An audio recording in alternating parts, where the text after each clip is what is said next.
Hello, everybody. My name is Mike Stansbury. Welcome to the Iron Deep Podcast. As my guest today, our Chris Wiley, who is a pastor in Tacoma, Washington. Is that correct, sir? Actually, Battleground. Tacoma's about an hour and a half north. Okay, so close, but no cigar on that one.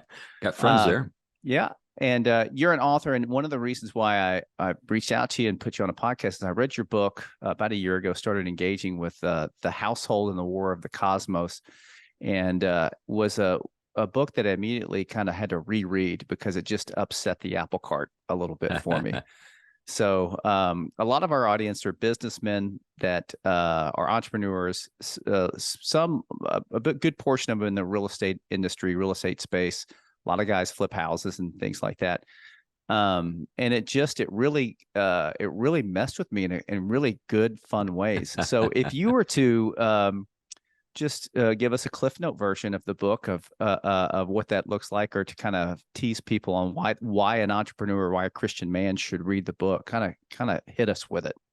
Okay, well, I'm glad to know that you got some guys out there that are into real estate. I've been involved in commercial real estate since 1994, and done a lot of renovating and owned a number of properties over the years, and still do.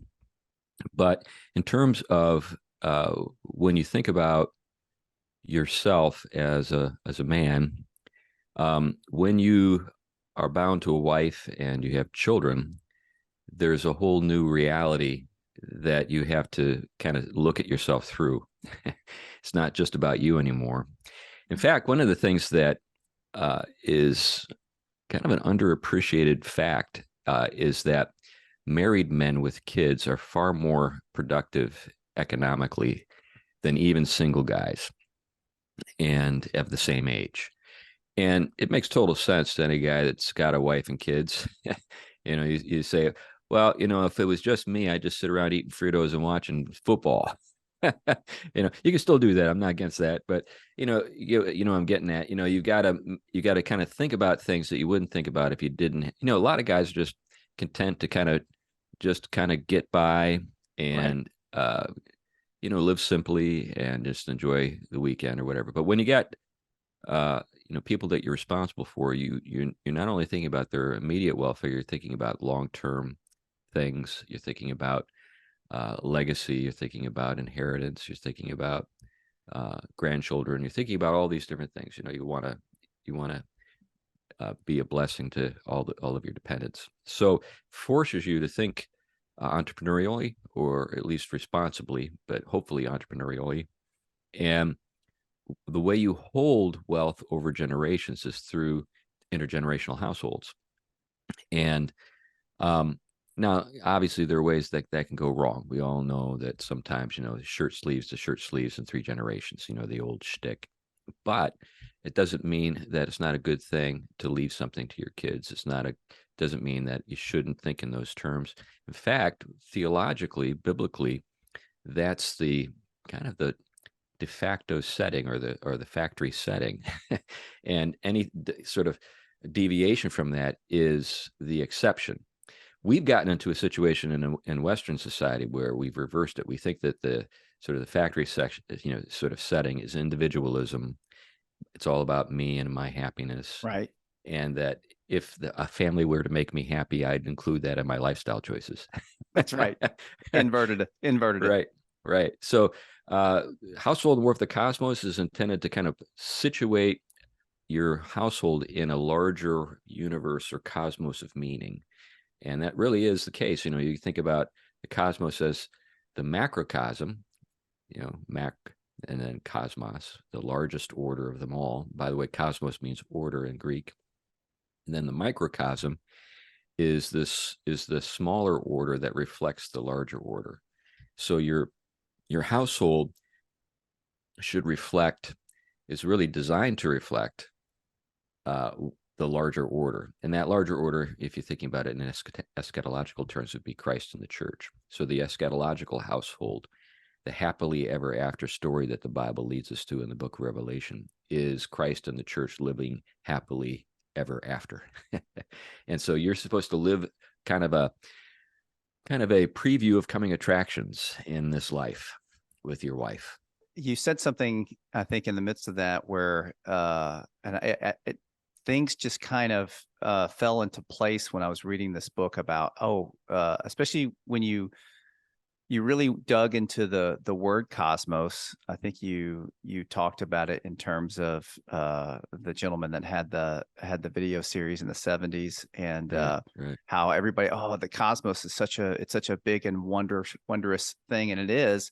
And then when you have these two words, the household and the cosmos, together, and they don't seem to go together. And then you open the book and you understand, this is how it goes together. And so as entrepreneurs and as businessmen, sometimes we get together and we talk about the future, and we talk about, hey, here are the plans that we have to build our little empires that we build. And we don't think about the cosmos of the household as part of that. And it got me thinking, like, why is that not integrated into it? I have four children. I have a son that's 21, and he works with me. And it was just kind of a natural thing for me, but I felt natural to have him come into the business and learn instead of going to college. I didn't push him in that direction. I just kind of put people in place. I kind of I curated a lot of his education, but let him choose, if that made sense. No, it makes perfect sense. Yeah. Yeah. And so I put him around other entrepreneurs, other people, and he's in the business with me. But then as I read your book, I felt like, there's a lot more layers to this that I need to be thinking through. And it wrecked me in such a good way. And so that's why I recommend the book highly to those who, especially if you have that already, that entrepreneurial bent to build things and to build businesses, or to buy real estate, fix it and flip it, to think, hey, not just this deal, but teaching it to your kids, and giving them that part of the wealth. That sure, it's great when you're able to give your kids an inheritance, the money left, whatever's left over. But this book has me thinking about wealth in a different way altogether, and thinking 2 or 3 generations in front of me. I can tell you, your book led to other things to just kind of rethink some of my eschatology and some of these things. And I love doing that, because I have to, I don't know if you're like this, but I don't know what I don't know. And and so I love to learn stuff, and to have to rethink things that I thought were true.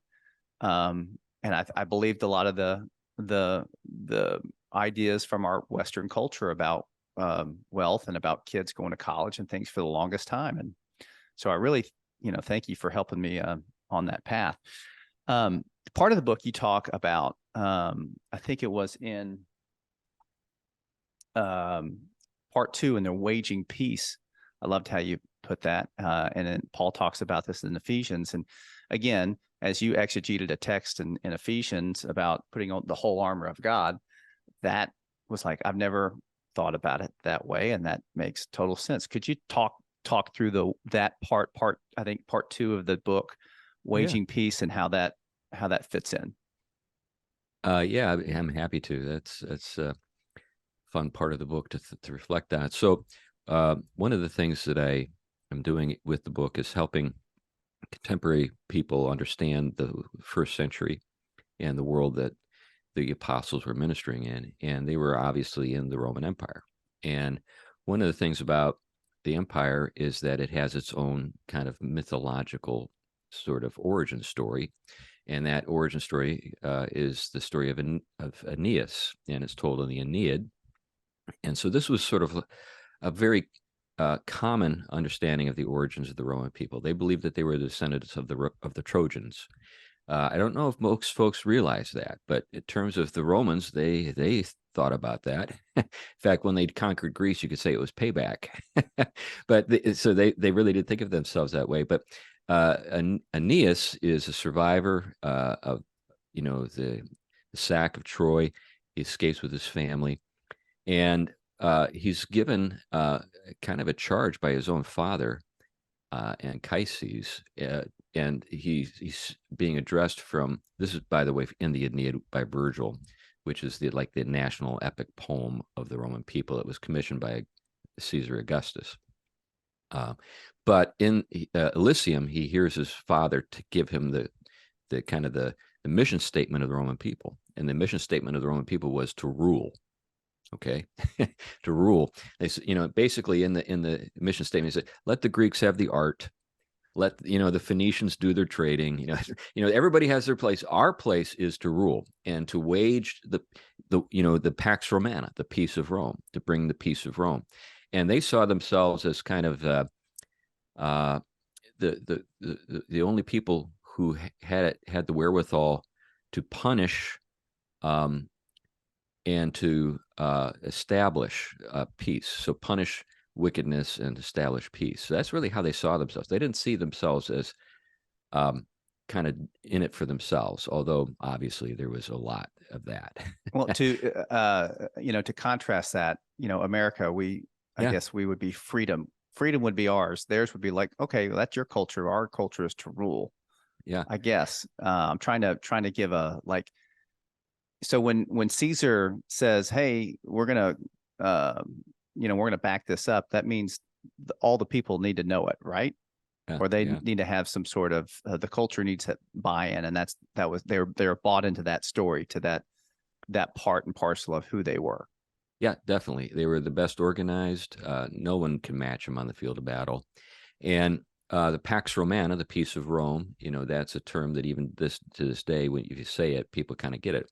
But pacification, like we pacified the enemy. What does that mean? We brought peace. In other words, we disarmed. We disarmed the enemy. So anyway, that's the understanding. In the same way, the church understood itself as bringing peace, waging the peace. So the peace of Christ was a warfare that was waged against those principalities and powers which did not acknowledge the rule of Christ. And it was a spiritual warfare. So the spiritual armor that Paul describes in Ephesians actually in a remarkable way is a reflection of the armor that Aeneas is given by Vulcan, of all people, in the Aeneid.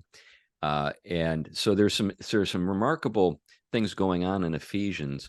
So Paul was Jewish, of course, but he was also a Roman citizen. He's from Tarsus. He was a very sophisticated, sort of cosmopolitan intellectual. He knew Roman culture, and he's addressing some Romans in a pretty elite city, Ephesus, and he's speaking to them in ways that they would kind of intuitively get. There's a marvelous episode in Acts, right at the turning point after Paul's conversion in chapter 9, and then in chapter 10 we go back to Peter, and Peter heals a guy named Aeneas, and that would have been, to anybody in the first century, kind of a sort of an eyebrow raiser. Everybody it would be like me saying, and the Apostle Paul came across a guy named George Washington, and you'd say, what? You see, your eyebrows are raised and say, what's going on with this? Well, in a real way, there's a real guy named Aeneas. So, I believe that's the case, and he heals him. But at another level, you could say that this is a statement that the gospel is going to heal the Roman people, heal the empire. And from that point on, the very next scene you get is Peter in the house of Cornelius, the centurion, who is from the Italian regiment. I mean, this is like a Roman of Romans, and he's a God-fearer. He is praying, and he gives alms to the poor. He's respected by the Jews that are nearby. By the way, one of the things that's fascinating is in the New Testament, there's not a single bad centurion. We think there are like about 7 of them, and every single one of them is really an upright guy. I did not ever put those dots together. Yeah. I would think that there would be at least one guy that had a big ego because he was in charge of all those people. Yeah. And would wreak some havoc.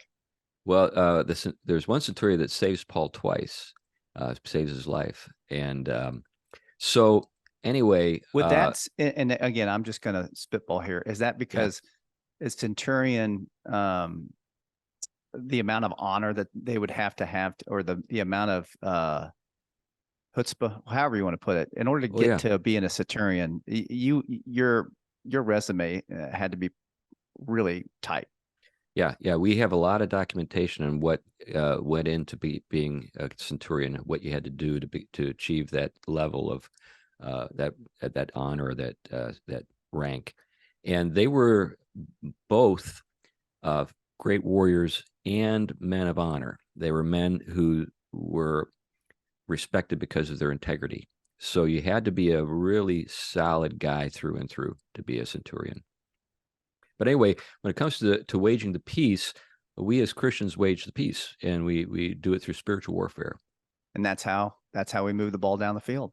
Yeah, yeah, very much the same kind of thing that you see with the physical waging of the Roman peace to pacify the various peoples in that part of the world and make them a single people, or at least bring them under a single rule. And it led to tremendous prosperity. There's no, relatively speaking, in the history of the world, before the Industrial Revolution, it was one of the high points when it came to material well-being. Yeah, one of the things about going into what the book made me do is go try to reestablish, was the Industrial Revolution a good thing? And just to really think through those things, and how our households are run. I think in the book it talks about now how houses are just recreation areas. And that's true. I mean, I have a pool in the backyard. About 45 minutes ago, I was playing wiffle ball with my 15-year-old son, and we don't make anything here. I do work from the house, and my son does work from the house, but we're not making soaps. We don't have any chickens that we're farming and stuff like that. But it does have me. I have these conversations with my wife, Deidre. We have 4 acres. I said, I'd love to get maybe 10 or 15 acres and really think through this whole process of having keeping my kids close to me, or having that option for them. Because I never, because there are people that are my age now, I'm 49, that are already empty nesters. Yeah. And in the cultures beforehand, it was frowned upon to have your nest empty. And now we kind of elevate those folks that their kids are gone, and now they can live it up. And it's always been, I have even as a little boy, my parents got divorced when I was 18, but even as a little kid, I always wanted a family. I always wanted to have as many kids as possible. And now, as I have a 21-year-old, and I have a daughter and she's 5 hours away going to school in Chattanooga, I don't like that at all. And so it's just interesting to think about how they did things in back then, and is it better, or how do you curate that? So with that being said, with the Western culture as it is, this book that kind of lays out, how you can wage war on the cosmos in a good way, the peace. What's your advice, or what are things that people who run their businesses, how should they be thinking through maybe the Western way and this way? How should they kind of parse that out? And if you have some examples of people that maybe you've either pastored, or, hey, this is what they've done, these are kind of the steps that they take, and I'd love to hear some action steps based on some of these truths that we can glean out of the Bible. Yeah, glad to reflect on those things with you. One thing I would say is that here we live in a very prosperous time, and there are many blessings that we enjoy because of the Industrial Revolution. So questions I raise about it aren't intended to sort of romanticize a pre-industrial world. I think that air conditioning is great. I think antibiotics, I'm all for them. All that kind of stuff that we couldn't have without it. I do think, though, that we have lost some things, but I think the challenge going forward is to try to recover the best of the past while retaining the best of the present. So to me, that's the goal. That's the challenge. And I think it's up to the creativity of entrepreneurs, really, to help develop ways of thinking about these things that could be, examples that other people could follow. When it comes to this matter, I think about, I'm serving a church right now that is a growing church. It's very dynamic, lots of young people, lots of babies. I think the median age of our church is like 14. I mean, we got Wow. so many kids. But we got a lot of older people, a lot of patriarchs and matriarchs. And I've got one of my elders has 13 kids, another has 12, another has 9. So it's a place with a lot of kids, and they're all very productive people. One of my elders is the owner of one of the fastest growing privately held companies in America, according to Forbes. And then I've got another guy who is an elder. This is one with 12 kids. Most of the kids are grown and married now, but they are all living in the area. He is an executive with the electrical utility here in the Pacific Northwest. He was in charge of renewable energy. And he also has an organic farm that he lives on with his kids. And he's got like 36 grandchildren already. It's just kind of crazy. He's my age. But what you see when you're able to sort of like figure out a way to take advantage of the modern, sort of productivity that we enjoy because of our economy, and then retain sort of this strong core commitment to the household as a productive enterprise, marvelous things can happen. Now, in my own case, I've got 3 grown children. They're all married. They all have kids. They all 2 of my boys both own their homes.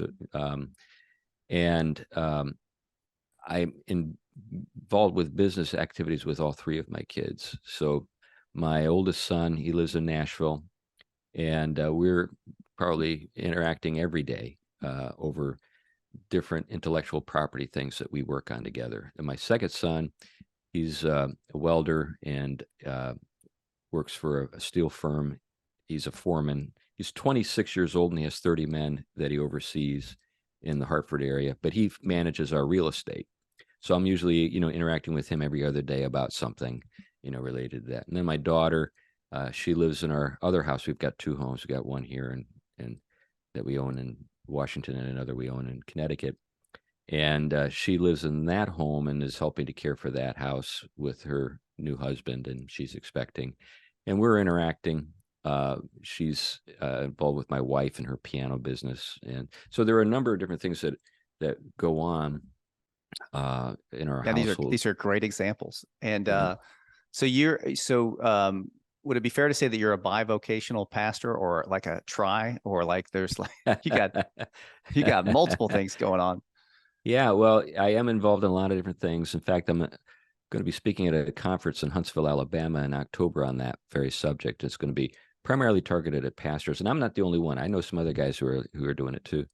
But yeah, I'm of the opinion that the conviction that the Apostle Paul, who was a bivocational guy, he was a tent maker, but he was also one of the greatest intellectuals of the history of the world, and a pretty sharp dude. When you look at the Apostle Paul, not only was he in the elite in Jerusalem, you could say he was a Supreme Court clerk. Right. He studied under Gamaliel, which is like going to Harvard or Yale in the ancient world. He's from Tarsus, and he's a Roman citizen, and the Jews from Tarsus had the favor of the emperor. That's why they were Roman citizens, because they supported Julius Caesar during the Civil War. So here's a guy who worked with his hands too. He was able to say, he was actually bragging to the Corinthians, when I was with you, you didn't give me a dime, and I don't want any money from you. He's actually made that point. Don't think I'm asking for something. Right. He said, don't rob me of this freedom I have to brag about this. He talks about boasting. And but anyway, now he did that for particular reasons. He did that because at that time in the Roman Empire, there were lots of Joel Osteens out there who were like going from place to place trying to help people, or tell people that they would help them be a success in life for a lot of money. So the prosperity gospel was run rampant at that time too. Yeah, and they didn't connect it to Christ, but it was pretty big. It was pretty big business.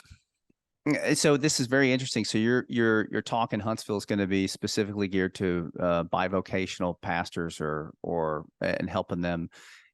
That's interesting because so my background, I grew up Roman Catholic, and then I met my wife and I guess converted or was baptized in a evangelical Christian church, and all I've known is full-time pastors, if that's all they did. But I've been interacting with a lot of people that are bivocationals, that have these thriving businesses and they pastor a church, and I'm thinking, how does that even work? Yeah. And they're like, it does. It just works. And so it's just and like I've just run into this in the last 2 years. And we have, at our church, we have a pastor, we have a youth pastor, we have all these other folks. And it's interesting now that I think about it, we had a youth pastor about 4 or 5 years ago. His name is Andrew, and he had a thriving landscaping business.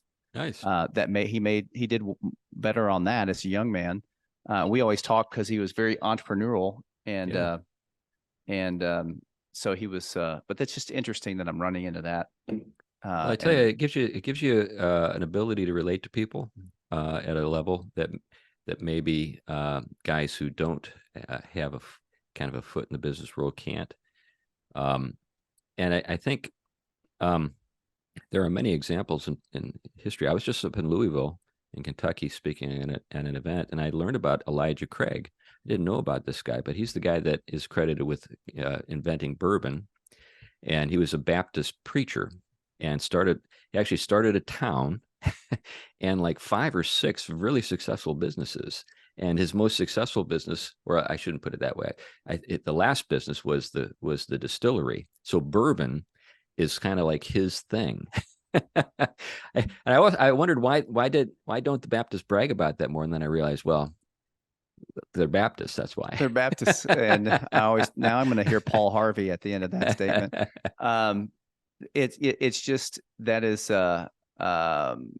interesting. I just had a thought come and go through my head just really quick. What was that about? Well, Chris, where can people engage with some of your work? I know you're on Canon Press. Some of your material is there, but where else can what other books are out there on Amazon? How can we support you? For those folks that are listening here, where is some of where are some of your books? What's that look like for you? Well, you can follow me on my author website, crwiley.com. That makes it easy. Then I'm on a podcast that I'm a co-host on. It's called the Theology Pugcast, P-U-G, as in the dog. We used to meet in a pub in West Hartford, Connecticut, and it was called the Corner Pug, and that's why we called it the Pugcast. But you can follow me on that. I write for different magazines. I editorialize for World Magazine sometimes. So there are different places. Well, I want to thank you for your time. I really do appreciate it. I really appreciate you taking the time to write that book. It's a great book. It's I have a list of boomerang books, and that's one of them that I go back to. And so I really appreciate you taking the time to come on the Iron Deep podcast. So Chris Wiley, thanks again for coming. And Iron Deep podcast, guys, thanks you guys for watching. We'll be back next week with another episode. Have a great week.